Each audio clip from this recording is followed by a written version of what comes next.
The future does not send a warning. It does not arrive with headlines. It does not trend on social media the morning it changes everything. It slips in quietly. Through a product launch, most people scroll past.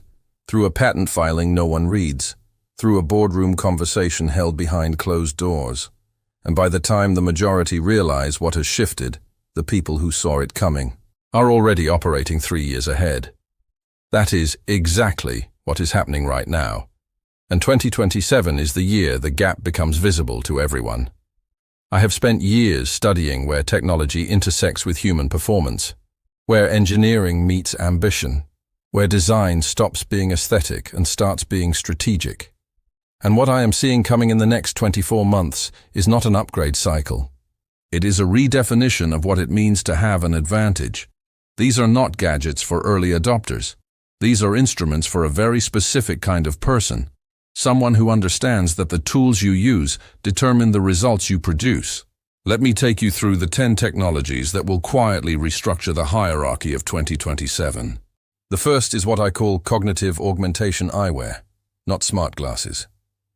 That category was always a distraction. What is coming is something far more precise.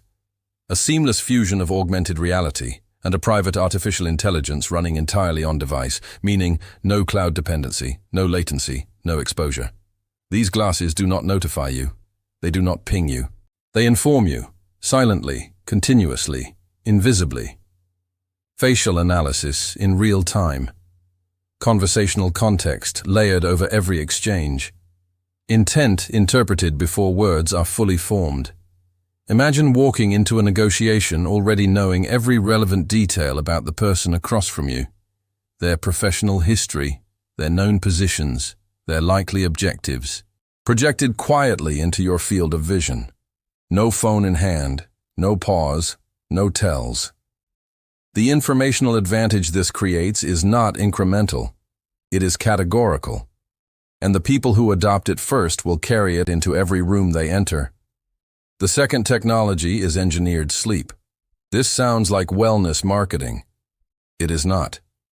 Neural interface sleep optimization pods use non-invasive neurological feedback to guide the brain through precise recovery cycles. Not approximately, but with clinical accuracy. Deep sleep on demand. REM architecture extended. Cognitive restoration accelerated to a degree that current science is only beginning to fully document. The practical outcome: 8 hours of biological recovery achieved in under 4. For someone operating at the highest levels of business, leadership, or creative output, this is not a luxury. This is a performance multiplier that compounds every single day. Time is the only resource that cannot be manufactured. This system manufactures more of it. The third is autonomous mobility. And I want to be precise about what this actually means, because most people still picture a self-driving car. What is being engineered right now is not a car. It is a mobile private environment. No steering wheel, no driver, no obligation to manage the journey. Acoustically isolated interior. Atmospheric calibration tied to your biometric preferences. Adaptive lighting. Active noise cancellation at the architectural level. You do not commute in this vehicle. You transition. Meetings happen inside it. Strategies are developed in motion. Your travel time, which for most high-performing individuals represents hours lost every week, becomes productive, private, uninterrupted time. The automobile was always a compromise between utility and comfort. This ends that compromise entirely. The fourth technology will be misunderstood by most people because it lives on the wrist.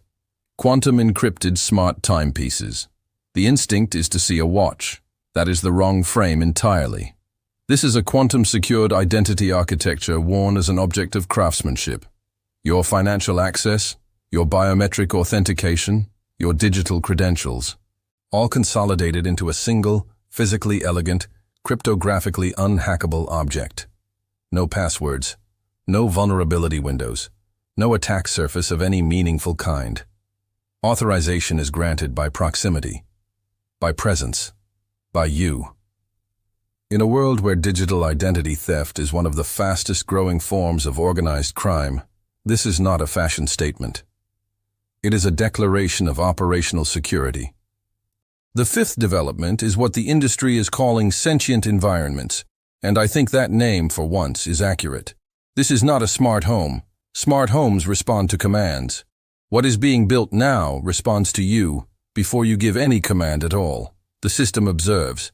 It learns your circadian patterns, your thermal preferences, your acoustic needs across different cognitive states.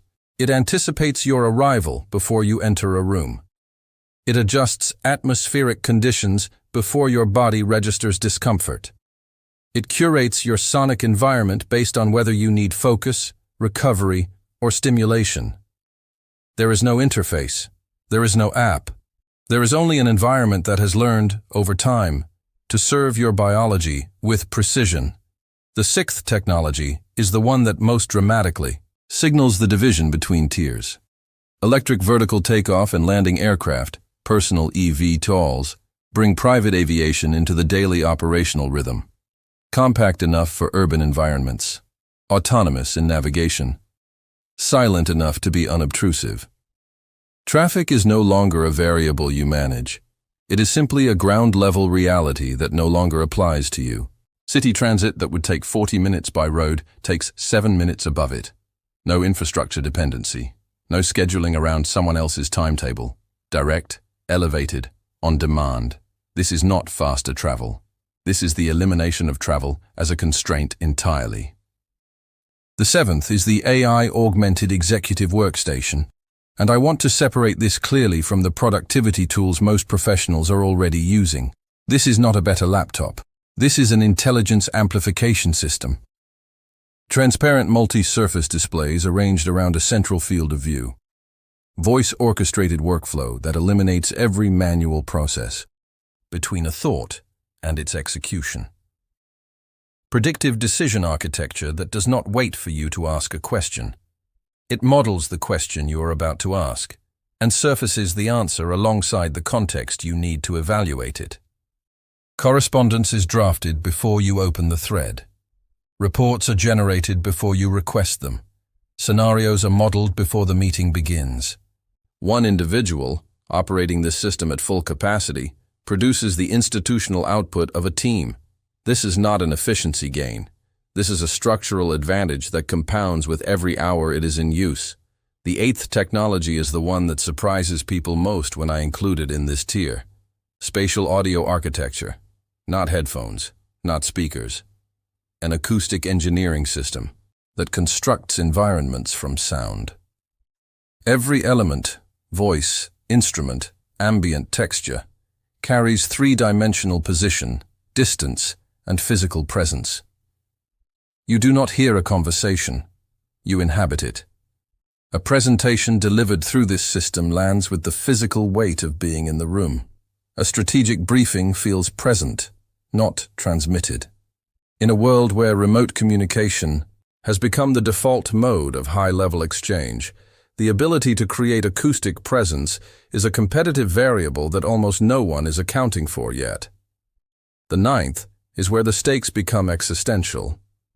Personal health intelligence wearables, but at a level of sophistication that makes current fitness trackers look like pedometers.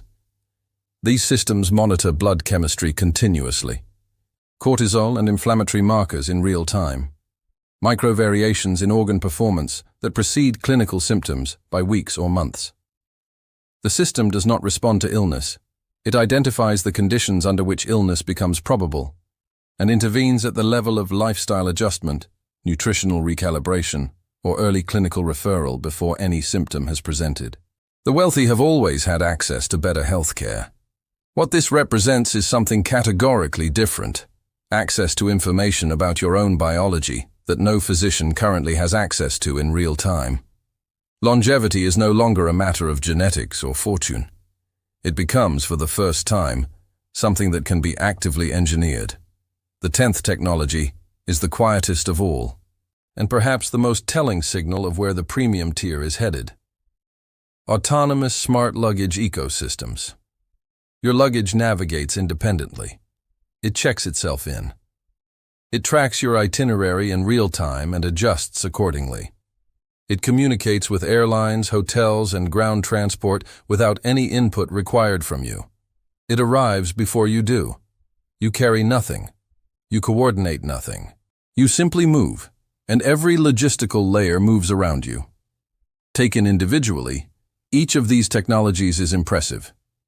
Taken together, they represent something I believe we have not seen in our lifetimes. A complete re-architecture of what daily life looks and feels like for the people at the top of the performance curve. Here is what I want you to understand clearly. This is not about wealth as a status symbol. The people building and adopting these systems are not doing so to be seen. They are doing so because they understand something that most people will only recognize in hindsight: the compounding effect of operational advantage.